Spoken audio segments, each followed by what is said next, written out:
Tes suaranya jelas.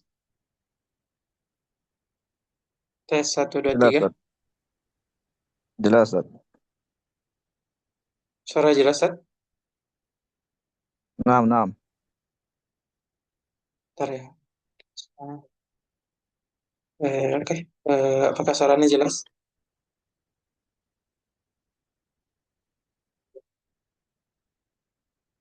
Tes satu dua.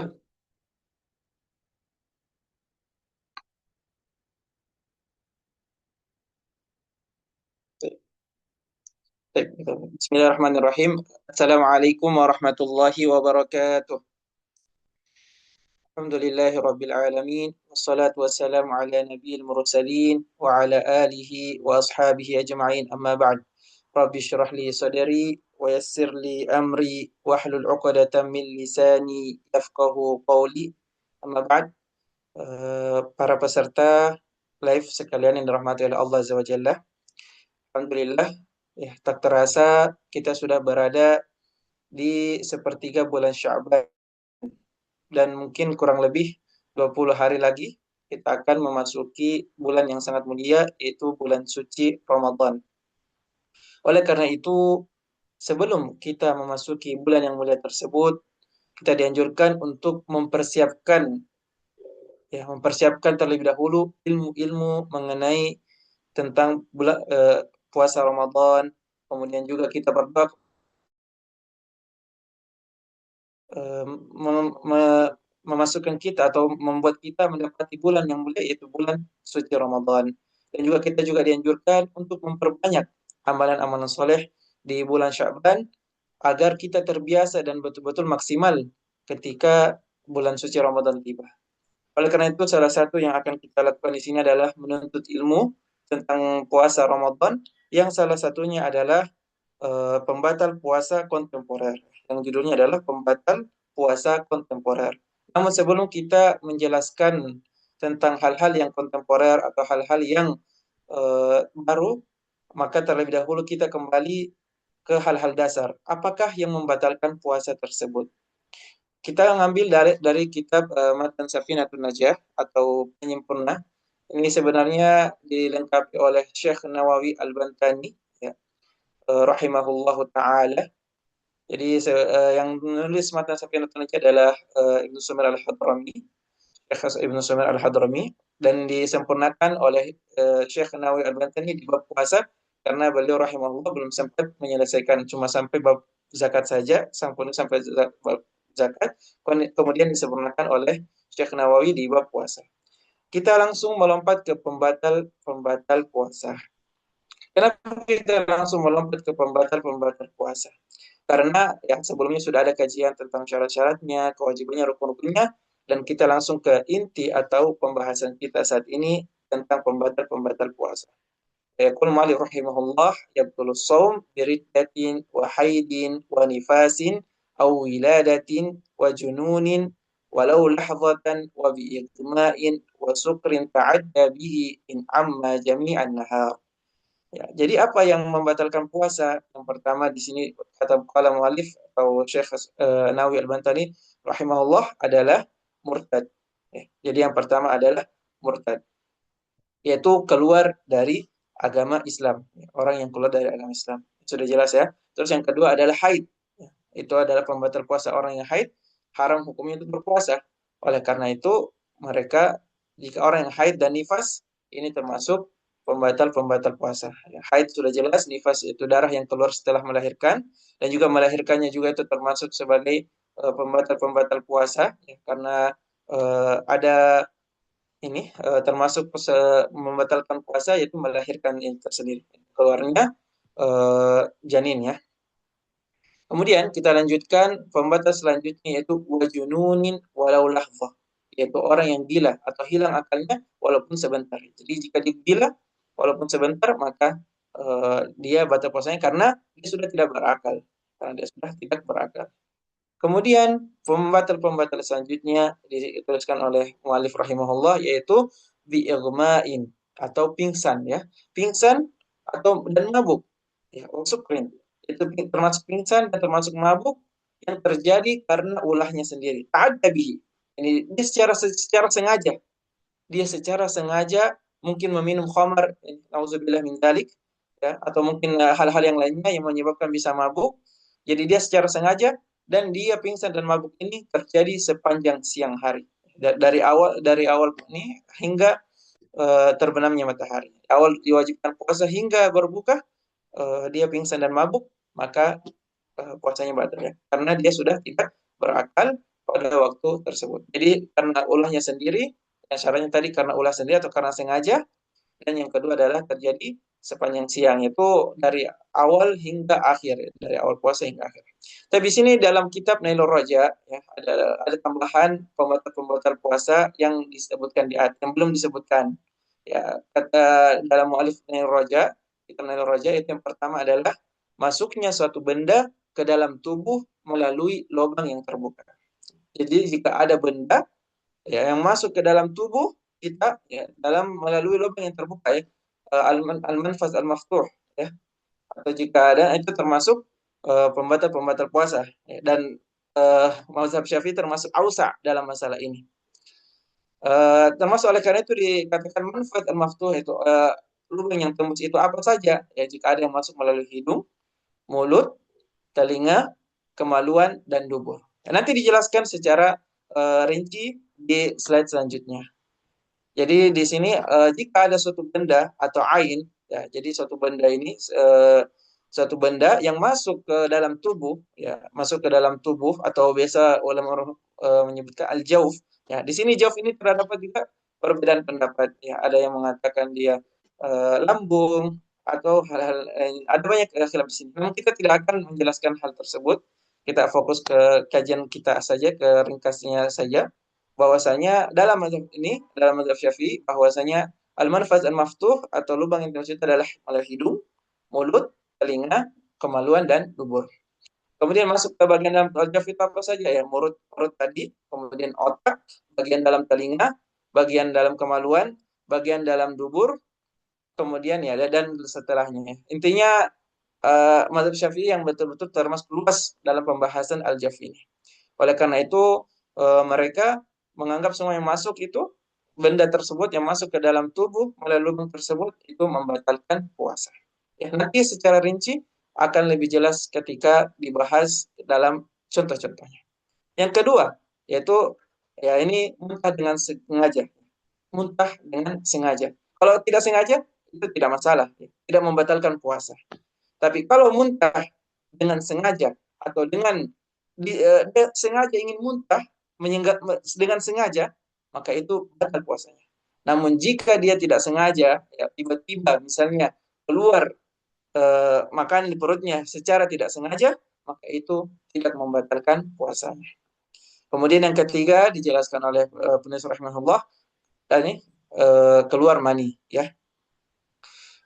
Inzal mani, ya baik itu ini juga dengan sengaja ya. Ya. Jadi kalau tidak disengaja keluar mani, misalnya dia mimpi basah, ya dia dalam mimpi tidur tiba-tiba bangun tidak keluar mani, itu tidak membatalkan puasa. Ya, yang membatalkan adalah ketika keluarnya mani itu dengan sengaja, ya misalnya dia sengaja melihat hal-hal yang dilarang, nauzubillah min zalik, atau mungkin dia dengan istrinya misalnya, atau mungkin dia intinya dia keluar mani dengan sengaja, ya misalnya onanikah atau lain-lain sebagainya, karena hal tersebut. Dan maka jika keluar mani dengan sengaja, maka batallah puasanya. Maka batallah puasa tersebut. Namun jika dia tidak sengaja, maka tidak batal. Jika dia tidak sengaja, maka tidak batal. Yang keempat adalah melakukan jima. Ya, jadi ketika terjadi hubungan suami istri, maka itu adalah pembatal puasa dan wajib untuk mengqadha puasanya dan kafarah. Ya, kalau misalnya melakukan jimanya di siang hari Ramadan. Jadi keempat hal tersebut membatalkan puasa jika dilakukan secara sengaja tanpa dipaksa, ya ghairu mukroh, dia tidak dipaksa, betul-betul karena keinginannya sendiri dan dia mengetahui keharamannya. Yang ketiga adalah mengetahui keharaman. Jadi dia tidak jahil, dia tidak bodoh, maksudnya dia tidak tahu. Kalau dia tidak tahu hukumnya, maka dia dihukumi sebagai majhul jahil. Tapi kalau dia sudah tahu keharamannya dan dia sudah secara sengaja dan dia tidak dipaksa dan melakukan secara ikhtiar, maka batallah puasa dari orang yang melakukan hal-hal tersebut. Sekarang kita akan menjelaskan tentang permasalahan-permasalahan kontemporer yang berkaitan dengan pembatal puasa. Ya.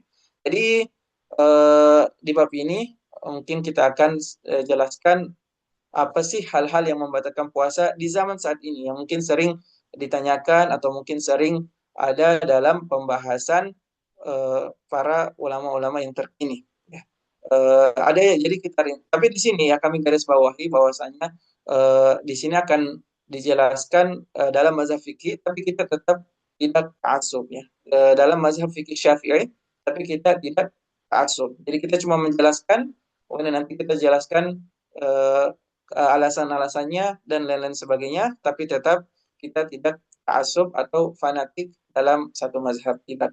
Ya, cuma kita akan menjelaskan berdasarkan ulama mazhab Syafi'i karena mazhab ini yang banyak tersebar di Indonesia, negara kita di Indonesia.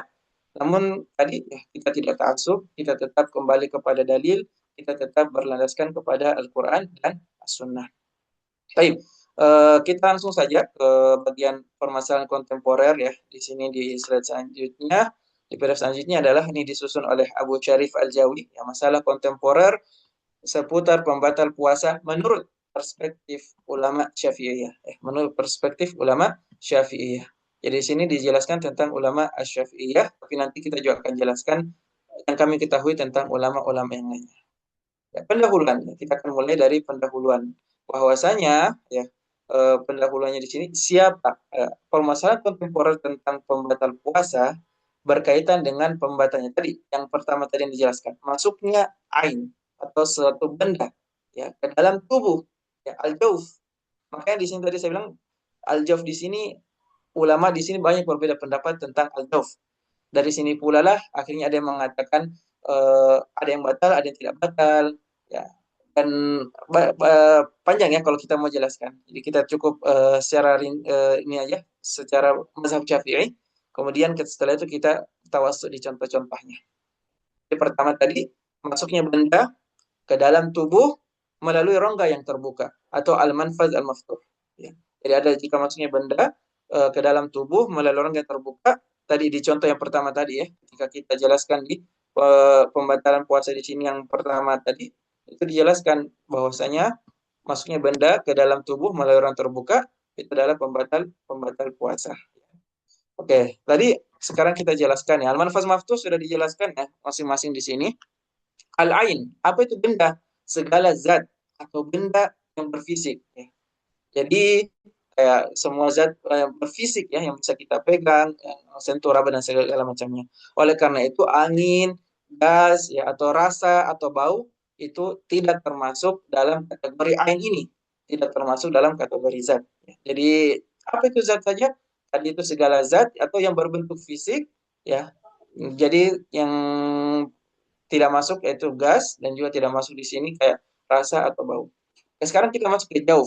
Apa itu jauf? Itu bagian dalam tubuh ya, bagian dalam tubuh kita yang memproses makanan dan obat ya, yang memproses makanan dan obat yaitu lambung ya, atau memproses obat saja seperti otak ya, atau tidak memproses keduanya itu seperti bagian dalam telinga. Jadi mazhab Syafi'i termasuk luas ya dalam pembahasan jauf ini di dalam tubuh ini. Oleh karena itu semua yang masuk lambung, kemudian kena otak ya dan bagian dalam telinga itu termasuk ke dalam tubuh di sini dalam al-jauf ini. Melalui al-manfaz al-maftuh, lubang yang terbuka pada tubuh, yaitu mulut, hidung, telinga, kemudian dubur dan kemaluan ya. Adapun mata tidak termasuk al-manfaz al-maftuh ya. Jadi tadi berdasarkan ini cuma 5 saja di sini, mulut, hidung, telinga, dubur dan kemaluan. Kita lanjut ke ininya. Ya, dalilnya itu balighun fil istinsyaq illa an takuna sha'iman dan berlebihanlah dalam berkumur dan beristinsyak kecuali jika engkau sedang puasa. Karena taulah ketika kita berpuasa maka tidak boleh makan, tidak boleh minum dan kita berusaha untuk tidak berlebihan ketika berkumur-kumur dan memasukkan air ke dalam hidung ketika berwudu. Ketika kita berwudu, berkumur-kumur dan memasukkan air ke dalam hidung, kita usahakan untuk agar air tersebut tidak masuk ke dalam tenggorokan. Jadi kita betul-betul berhati-hati agar air tersebut tidak masuk ke dalam tenggorokan. Oke, kita lanjut lagi. Nah, di sini dijelaskan ya secara rinci yang mana batasan-batasan manfaz al-maftuh tersebut. Ya, al-manfaz al-maftuh tersebut. Jika sudah melewati batas awal dari bagian dalam manfaz al-maftuh, maka itu membatalkan puasa. Namun bila masih di bagian luarnya, maka tidak membatalkan. Sekali lagi ini dalam mazhab Syafi'i ya. Mungkin saya jelas ini biar mungkin lebih jelas. Ya. Jadi yang pertama adalah bagian dalam hidung, dari hidung. Jadi batasnya itu adalah muntahal khayshum, ya. Muntahal khayshum, pangkal hidung, yaitu yang sejajar dengan mata kita. Ya. Itu adalah batas awal dari hidung. Jadi yang masuk di atas setelah pangkal hidung itu maka itu adalah membatalkan puasa. Namun jika dia sebelum pangkal hidung maka tidak membatalkan puasa. Kemudian di telinga, yang manakah batas batas bagian dalam dari telinga tersebut, yaitu ketika tidak nampak oleh mata kita saat lagi berbicara. Ketika kita berbicara, kemudian itu tidak nampak, maka itu adalah batas awal bagian dalam. Jadi yang nampak itu adalah batas luar dari telinga kita. Yang nampak itu batas luar dan yang tidak yang nampak itu adalah batas luar, yang tidak nampak itu adalah batas bagian dalam. Nah, kita lanjut ke mulut. Ya, jadi tadi sudah hidung, telinga, sekarang di mulut. Ya. Di sini ada perbedaan Imam Ar-Rafi'i dengan Imam Nawawi rahimahumullah, bahwasanya batas awal bagian dalam itu adalah makhraj kha, tenggorokan atas ya, kha, kha. Ya, tenggorokan atas itu menurut Imam Ar-Rafi'i. Dan makhraj ha, tenggorokan tengah, itu menurut Imam An-Nawawi. Ya, intinya ketika sudah melewati batas ini, maka itu termasuk masuk ke dalam al-manfaz al-maftuh atau rongga yang terbuka. Namun jika di luarnya maka tidak mengapa, ya masih termasuk batas luar. Sekarang tadi bagian dubur ya. Kalau bagian dubur yaitu batas awalnya adalah, ini mohon maaf itu perlu dijelaskan bahwasanya ya batas awalnya itu adalah, atau bagian dalamnya itu yang tidak wajib dibasuh saat mandi besar. Yang tidak wajib dibasuh saat mandi besar. Jadi kalau yang bagian dalam aja. Kalau bagian luar itu wajib untuk dibasuh saat mandi besar. Juga ini adalah batas untuk dalam rongga yang terbuka tersebut. Sekarang kita akan masuk dalam daftar permasalahan tersebut ya tentang pembatal puasanya. Di sini sekali lagi saya jelaskan bahwasanya khilaf di sini tanpa ada khilaf ini menurut ulama Syafi'i ya, bukan semuanya ya. Jadi mungkin perlu catatan yang paling perlu disampaikan bahwa tidak ada khilaf di sini adalah antara ulama Syafi'iyah saja ya. Jadi di banyak sejujurnya masalah kontemporer ini banyak ya akwal ulama juga di dalamnya. Tapi di sini yang dicantumkan di slide atau di presentasi ini atau di PDF ini itu tidak ada khilaf dalam ulama Syafi'iyah, bahwa tidak ada perbedaan. Namun tadi ya kita tidak fanatik ya, nanti dijelaskan lagi setiap rinci-rinciannya, kita akan jelaskan masing-masing hukumnya menurut kami pribadi al-fakir ya, dan tentunya kita semua masih dalam tahap belajar. Kita lanjutkan ya, bahwa ini diambil dari kitab Al-Manzumah tentang ya ini pembatal-pembatal puasa yang ditulis oleh Syekh Ali Al-Qudaimi hafizahullah. Jadi, di sini sudah dijelaskan dibagi tiga. Jadi yang pertama membatalkan ya secara tidak ada khilaf dalam mazhab Syafi'i ya.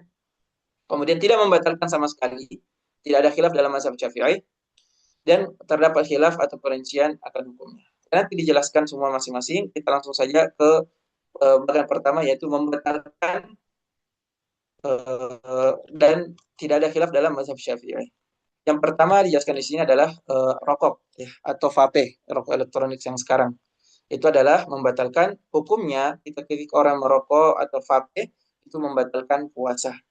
Membatalkan puasa. Kenapa? Karena asap rokok itu dianggap mengandung ain. Ya. Ain pada rokok itu sulit untuk dilihat secara langsung, namun ada bekasnya dari asap tersebut. Ya, misalnya pada pipa kayu. Ya. Jadi ada zat yang masuk ke dalam tenggorokan. Ada zat yang masuk ke dalam tenggorokan, itu seakan-akan dia seperti makan. Ya, dia makan, mengkonsumsi sesuatu, dan masuk ke dalam tenggorokannya, dan eh, apa namanya, dia termasuk membatalkan puasa.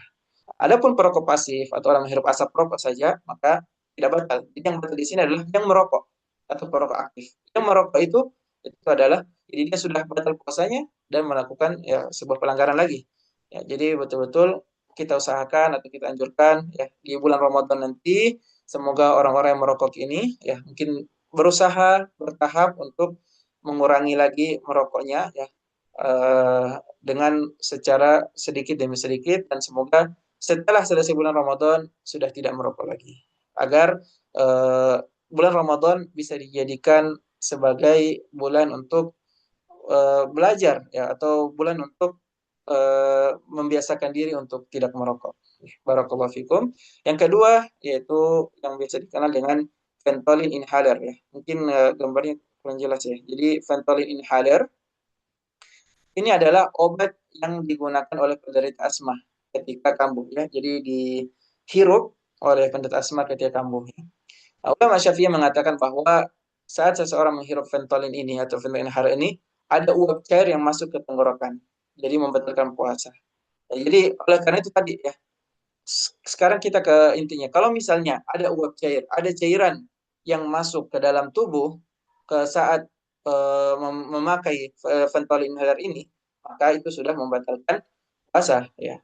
Namun kalau misalnya tidak ada cairan yang masuk ke dalam tubuh, ke dalam tenggorokan, ya masuk ke dalam ke tenggorokan, ke kerongkongan dan ke lambung kita, maka itu tidak membatalkan. Jadi sebenarnya yang kita ini perlu rinci lagi, apakah Ventolin inhaler ini eh, masuk ada cairan atau ada cairan yang masuk dalam tubuh atau tidak. Nah, ini perlu dirinci lagi oleh orang yang menggunakan obat tersebut.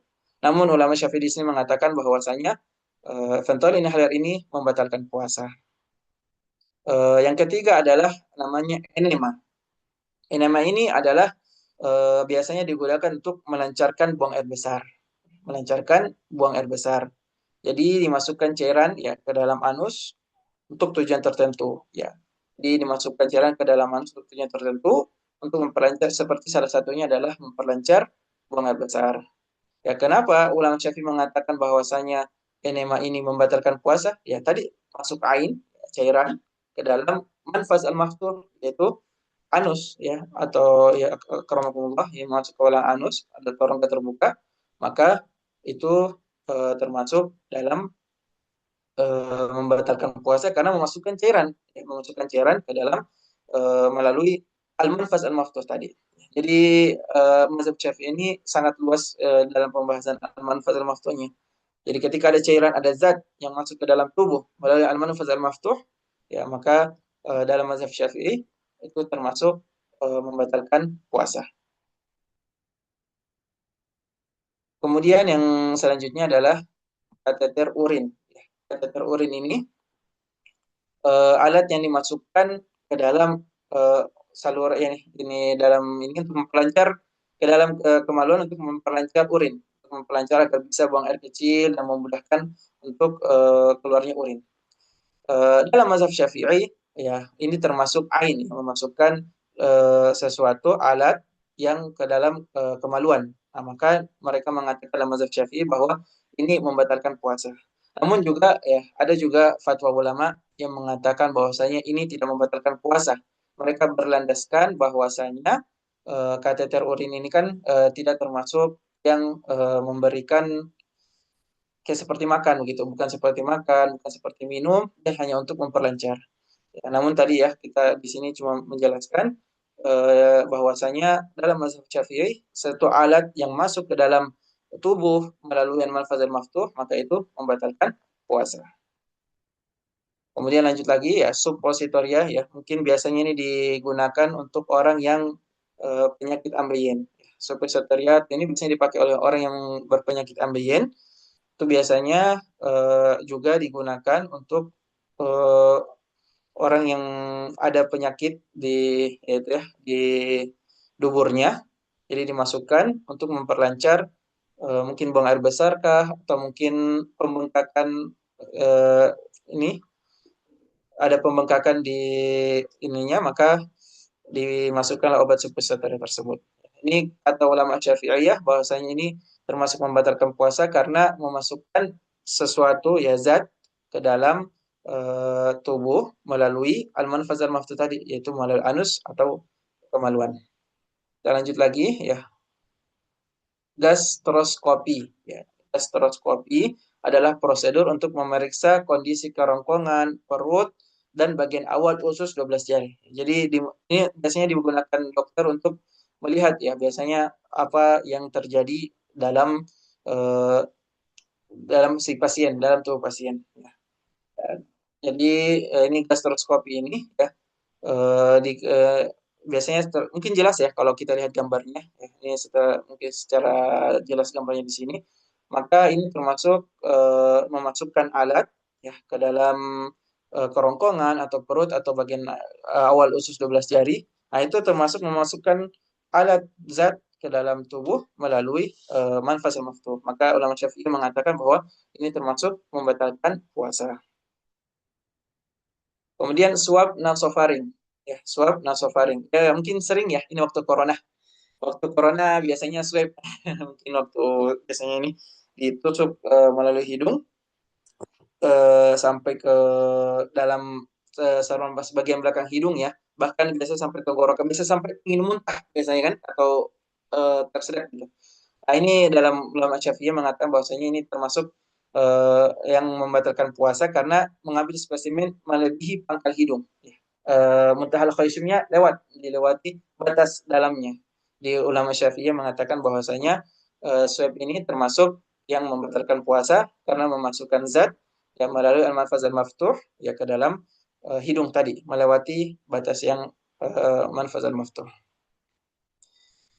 Kemudian ya ini kita lanjut di terakhir yang bagian kedua kolom kedua yaitu tidak membatalkan berdasarkan ulama Syafi'iyah.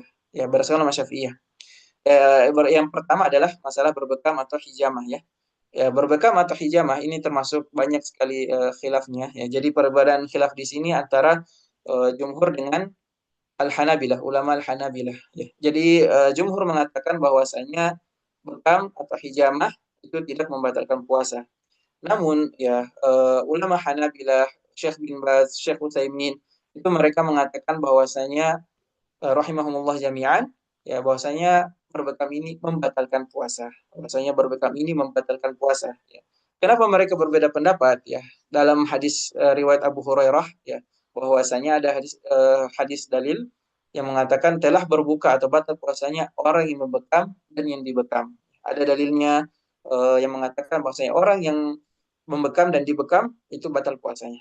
Ya, namun ya jumhur atau ulama Hanafiyah, Malikiyah dan Syafi'iyah mengatakan hadis ini mansuh dengan riwayat dari Ibnu Abbas. Ya. Ada riwayat dari Ibnu Abbas bahwasanya berbekam tidak membatalkan puasa. Ya, namun ulama Hanabilah ataupun Syekh Ibnu bin Baz, Syekh Ibnu Utsaimin rahimahullah mengatakan bahwasanya berbekam ini membatalkan puasa. Ala kulli hal ya sebaiknya ketika kita bisa meninggalkan atau menghindari berbekam ini, misalnya di malam hari, itu lebih utama, ya karena di sini sangat kuat juga perbedaan ulama di sini yang mengatakan apakah batal atau tidak.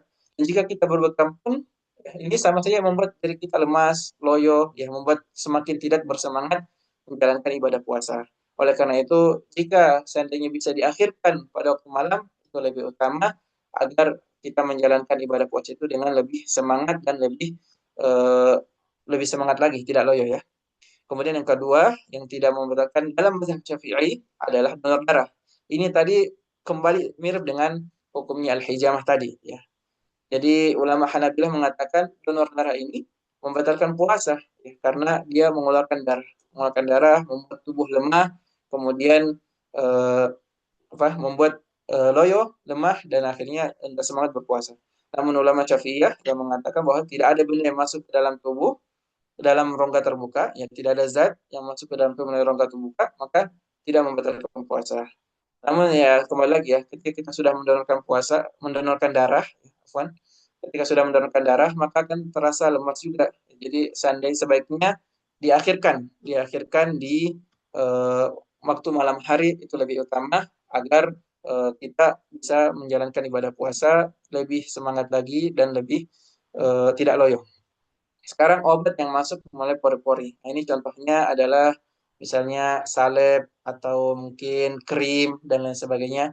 Ini tidak membatalkan puasa ya, tidak membatalkan puasa karena tadi ini cuma di kulit dan pori-pori, bukan lewat al-manfaz al-maftuh atau rongga yang terbuka yang dijelaskan tadi.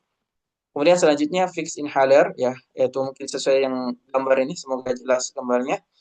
Itu fixed inhaler ini yang dipakai biasa hidung agar hidung kita ini tidak tersumbat lagi. Ya, ini dalam mazhab Syafi'i bahwasanya tidak membatalkan puasa. Ya, mereka mengatakan karena yang masuk melalui hidung bukan ain, bukan zat, namun cuma aromanya atau baunya. Ya, cuma aroma atau bau yang membuat hidung lega kembali.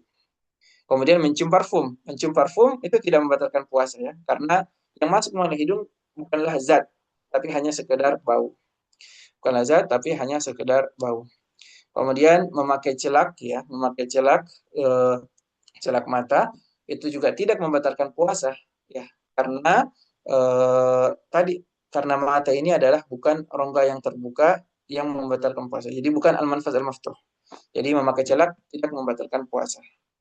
Ya sama dengan ini ya, seperti celak, make up dan lain-lain. Memasukkan katup dubur bagi penderita wasir atau ambeien. Jadi eh, biasanya ini dikatakan sebagai darurat, ya. Dikatakan sebagai darurat bahwa jika dia harus untuk mendorong benjolan ke dalam dubur dan itu harus dan terpaksa, maka itu dikategorikan sebagai darurat. Ya. Namun jika bisa diakhirkan, ya tidak mesti segera ya. Ini apakah harus atau tidaknya saya tidak tahu ya. Dokter yang lebih tahu kesehatan. Jadi kalau misalnya dokter mengatakan harus didorong benjolannya itu, maka ini adalah keadaan darurat dan terpaksa. Ya. Namun dan tidak membatalkan puasa. Namun ya jika dokter mengatakan tidak segera, tidak harus segera, ya maka sebaiknya diakhirkan saja. Diakhirkan karena dubur itu termasuk al-manfas al-maftuh atau rongga yang terbuka. Jadi eh, selama bisa diakhirkan maka usahakan untuk diakhirkan. Sekarang kita masuk di bagian yang ketiga yaitu permasalahan yang ada khilaf atau perbedaan ulama dalamnya. Ya. Yang salah satunya itu tetes telinga. Ya. Tetes telinga. Yang pertama dalam mazhab Syafi'i, hukum memakai obat tetes telinga itu adalah membatalkan puasa. Ya. Jadi membatalkan puasa. Kenapa? Karena tetesan obat tersebut masuk ke bagian al-manfaz al-maftuh atau rongga yang terbuka. Dan disebutkan juga dalam kitab fikih manhaji ya bahwa tetes telinga membatalkan puasa karena telinga adalah saluran yang terbuka. Namun ya Imam Al-Ghazali rahimahullah dan juga Majma' Fikih Islami yaitu perkumpulan para ulama mengatakan bahwasanya tetes telinga itu tidak membatalkan puasa karena eh, alasannya itu adalah salah satu tetes telinga itu hanyalah obat dan juga bukan membuat tubuh eh, berini semakin menambah nutrisinya. Oleh karena itu, ya, sebaiknya ketika kita tetes telinga ini tidak mesti digunakan saat berpuasa, maka sebaiknya kita akhirkan saja. Sebaiknya kita gunakan di waktu malam hari, ya karena ada perbedaan pendapat tersebut. Namun jika terdesak dan harus kita eh, lakukan, ya harus segera kita lakukan, ya, maka kembali lagi, ya, perlu kita tanya ke dokter, apakah ketika kita memakai tetes telinga tersebut, apakah sampai ke dalam kerongkongan, ke tenggorokan kita atau tidak? Jika dokter mengatakan sampai ke tenggorokan atau kerongkongan, maka dia membatalkan puasa. Namun jika obat tetes telinga tadi yang kita pakai tidak sampai ke kerongkongan, cuma sampai di telinga dan mengobati telinga saja, maka tidak membatalkan puasa. Permasalahan selanjutnya yaitu tetes mata. Ya, tetes mata ini ya ada juga perbedaan pendapat dalam mazhab Syafi'i. Yang pertama yang utama dan dia jadikan sandaran adalah tidak membatalkan puasa karena mata bukanlah manfaz al-maftuh atau rongga yang terbuka. Yang kedua yang mengatakan bahwasanya pendapat yang kedua adalah membatalkan puasa, yaitu karena mereka menganggap bahwasanya mata itu ada lubang yang bersambung ke tenggorokan. Tapi Al-Fakir atau saya sendiri ini apa melihat bahwa saya mata ini tidak bersambung sampai ke kerongkongan, maka obat tetes mata itu tidak membatalkan puasa. Wallahu a'lam. Ini permasalahan yang sering juga terjadi yaitu sebaiknya injeksi atau vaksin atau infus ya. Itu masalah suntik ya. Ini banyak sekali perbedaan ada perbedaan pendapat ulama juga dalam masalah vaksin atau injeksi ini suntik ya. Di sini ada tiga pendapat. Ya. Pendapat pertama tidak membatalkan puasa secara mutlak. Secara semua apapun itu, yang membatalkan puasa. Kenapa? Ya, mereka mengatakan bahwasanya tidak masuk melalui rongga yang terbuka atau manfaat al-maftuh, cuma melalui kulit tadi. Ya, jadi ini yang diambil oleh mazhab Syafi'i. Pendapat yang kedua mengatakan bahwasanya semua apapun suntik, vaksin, injeksi, infus itu membatalkan puasa secara mutlak. Itu kebalikan dari yang pertama. Jadi segala sesuatu membatalkan. Pendapat yang ketiga, ya, dan ini diambil oleh Syekh Ibnu Utsaimin rahimahullah, dirinci. Dan juga banyak ya ulama yang mengambil pendapat ketiga ini. Salah satunya Syekh Ibnu Utsaimin rahimahullah yang mengatakan bahwasanya jika suntikan tersebut untuk nutrisi atau untuk suplemen, maka seperti infus, maka dia membatalkan puasa. Ya karena dia seperti kita makan, minum, akhirnya tubuh semakin semangat, semakin berenergi. Ya, makanya itu membatalkan puasa. Namun, jika suntiknya tersebut itu untuk obat saja, ya, bukan nutrisi, maka itu tidak membatalkan puasa. Dan saya sendiri ya menguatkan pendapat ketiga. Ya. Jadi kita lihat apakah itu untuk vitamin atau tidak. Jika untuk vitamin atau nutrisi atau suplemen, ya, maka membatalkan puasa. Dan jika hanya bukan nutrisi, maka tidak membatalkan puasa. Wallahu a'lam bishawab. Kemudian cuci darah. Ya, cuci darah dalam mazhab Syafi'i itu tidak membatalkan puasa. Tidak membatalkan puasa. Alasannya tadi ya karena jarum suntik yang digunakan tadi itu tidak masuk melalui al-manfas al-maftun tersebut. Ya, namun pendapat kedua atau fatwa Lajnah Daimah di Arab Saudi ini yang mengatakan bahwasanya cuci darah itu membatalkan puasa. Kenapa membatalkan puasa? Karena ada cairan yang ditambahkan, misalnya gulanya, glukosanya, ya, garam dan ada banyak cairan yang ditambahkan ke dalam darah tersebut. Ya, jadi pendapat yang lebih kuat Allah alam adalah pendapat yang kedua bahwasanya cuci darah itu membatalkan puasa. Kemudian kita lanjut lagi di opsi selanjutnya permasalahan bius ya. Bius atau melanjut bius ini ya takdir ya. Hukumnya kembali ke permasalahan jarum suntik yang sudah berlalu. Jadi bila berdasarkan pendapat yang tamat, maka dilihat lagi apakah bius lokal ya dibagi dua ya. Apakah bius lokal saja atau bius total. Kalau misalnya dia bius total yang sama sekali tidak sadarkan diri, nah nanti terbagi dua. Tapi kalau tadi bius lokal saja hanya menghilangkan kesadaran saja atau menghilangkan rasa sakit saja, ya itu tidak membatalkan puasa. Karena dia bukan makanan, bukan minuman ya, cuma menghilangkan kesadaran atau menghilangkan rasa intinya dia hanya bius lokal saja. Namun jika dia bius total, ya dilihat lagi. Misalnya jika hanya sebentar, maka tidak membatalkan puasa. Namun jika sepanjang hari, ya dari awal puasa sampai akhir puasa, itu maka membatalkan puasa. Ya, Allahu alam. Eh, ini sama juga ya, bius melalui hidung dengan semacam gas atau inhalasi, ya boleh hanya sekedar bau saja, kayak inhaler tadi, maka tidak membatalkan. Namun jika ada cairan, ya ada cairan yang masuk ke dalam kerongkongan, maka itu termasuk membatalkan puasa. Jadi harus dilihat lagi, ya apakah dia cuma bau atau cairan. Nitrogliserin, ya atau obat untuk mencegah dan meredakan nyeri dada, ya pada penderita penyakit jantung koroner. Jadi biasanya kapsul ini ditaruh di bawah lidah, ya sebagaimana digambar ya, ditaruh di bawah lidah untuk menghilangkan uh, tadi nyeri dada. Ulama Syafi'iyah mengatakan mengatakan bahwasanya ini membatalkan puasa karena ada zat yang masuk ke tenggorokan bersama air liur. Jadi obatnya itu terurai bersama air liur sehingga masuk ke dalam ludah dan ke tenggorokan. Oleh karena itu tadi kita tanya dokter, dok apakah obat nitrogliserin ini cair bersama air liur dan masuk ke kerongkongan? Jika jawaban dokter iya, maka nitrogliserin ini membatalkan puasa. Dan jika jawaban dokter tidak sampai masuk ke dalam kerongkongan tenggorokan, berarti nitrogliserin ini tidak membatalkan puasa. Jadi semua ini kita harus kembali kepada ahlinya yaitu dokter atau ahli kesehatan. Kemudian yang terakhir pasta gigi ya. Pasta gigi ini tidak membatalkan puasa selama tidak ada yang masuk ke dalam kerongkongannya. Tidak ada yang masuk ke dalam kerongkongannya. Intinya tetap berhati-hati dan usahakan tidak sampai ada yang masuk ke dalam kerongkongan baik saat sikat gigi ataupun uh, bersiwak ya, sikat gigi ataupun bersiwak. Oke, ini alternatifnya cukup sampai di sini saja yang saya sampaikan. Mohon maaf jika ada salah kata atau mungkin agak cepat. Kita semua sama-sama saling belajar dari slide tersebut dan kita juga memohon kepada Allah Azza wa Jalla agar kita senantiasa diberikan ilmu yang bermanfaat, amal soleh, kita bisa mengamalkan ilmu tersebut dan juga kita bisa mengajarkan kepada keluarga, kerabat dan saudara-saudara kita yang lainnya. Silakan jika ada yang bertanya, kita berikan kesempatan untuk bertanya. Dari chatnya,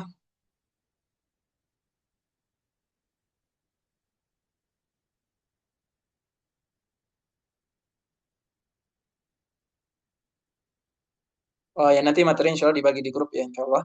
Kemudian yang selanjutnya dari Abdillah, apakah ingus dari dalam hidung yang dihirup dan tertelan tidak termasuk pembatal puasa? Dari ingus dari dalam hidung yang dihirup dan tertelan itu tidak termasuk. Ya, jadi ingus atau lendir ya itu tidak termasuk pembatal puasa. Ya. Jadi lendir itu tidak termasuk pembatal puasa. Ya. Jadi ingus dari dalam hidung yang dihirup dari dalam hidung ya dan tertelan itu tidak termasuk pembatal puasa. Ya. Wallahu alam. Jadi tidak ingus atau lendir ataupun air liur ya juga tidak termasuk pembatal puasa. Allah. Kemudian selanjutnya, apakah pikun dianggap sama dengan hilang akal sehingga menggugurkan kewajiban puasa? Pikun ya. Pikun ini maaf saya kurang mengerti juga ya. Pikun maksudnya pikun bagaimana? Ya, ya Allah alam saya kurang tahu juga. Apakah pikun ini sama dengan hilang akal? Intinya kalau dia sudah mirip seperti gila, maka dia sudah tidak wajib untuk puasa. Ya, kalau dia sudah seakan-akan orang gila.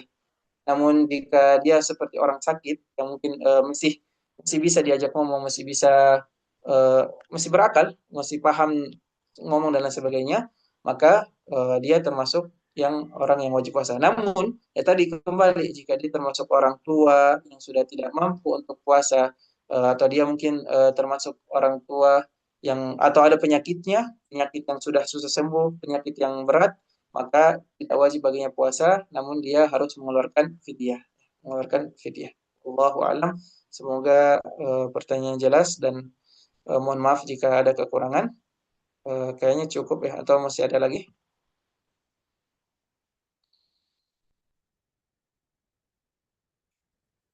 Ini pertanyaannya, apakah kalau suami istri berciuman di bibir, pamit mau berangkat kerja, apakah membatalkan puasa?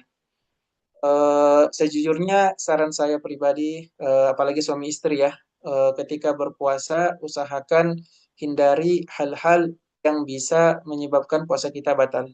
Apalagi hal-hal seperti at-takbil ini atau berciuman ini sebaiknya dihindari ya, karena ya meskipun mungkin tidak sampai keluar mani dan lain sebagainya, namun itu mungkin ditakutkan ya kita iman kita ini kadang naik kadang turun ya kadang memang ya nauzubillah mungkin yang sampai jangan sampai malah menjerumus kepada hal-hal yang lebih lanjut ya. Bukan cuma hanya berciuman saja namun bisa hal-hal yang lanjut. Oleh karena itu ya sebaiknya suami istri ketika di bulan Ramadan itu tetap menjaga diri menjauhi hal-hal yang bisa membangkitkan syahwat, menjauhi hal-hal yang bisa menyebabkan turunnya mani, keluarnya mani ataupun bersetubuh. Wallahu a'lam bishawab. Terima kasih banyak yang sudah bertanya dan yang sudah hadir. Semoga apa yang saya sampaikan ini bermanfaat dan mohon maaf atas segala kekurangan jika ada yang kurang dalam live ini. Ya, kita semua berdoa kepada Allah Azza wa Jalla, semoga Allah Azza wa Jalla ya mempertemukan kita dengan bulan suci Ramadan. Semoga Allah Azza wa Jalla memberikan kita semua taufik atau dan hidayahnya agar senantiasa beramal soleh dalam bulan suci yang mulia di bulan suci Ramadan dan semoga Allah Azza wa Jalla ya, melancarkan ibadah puasa kita, menerima ibadah-ibadah kita dan melancarkan menguatkan kita semua ketika bulan suci Ramadan sudah tiba. Oleh karena itu, ya di bulan Sya'ban ini perbanyaklah amal soleh, rutinkan sholat tahajud, rutinkan membaca Al-Quran, rutinkan sholat sunnah, ya, agar diri kita terbiasa dengan amal-amal kebaikan agar ketika bulan Ramadan kita sudah siap menyambut hal tersebut. Terima kasih banyak atas ininya. Kita tutup dengan doa kafaratul majlis. Subhanakallahumma bihamdik asyhadu an la ilaha illa anta astaghfiruka wa atubu ilaik. Assalamualaikum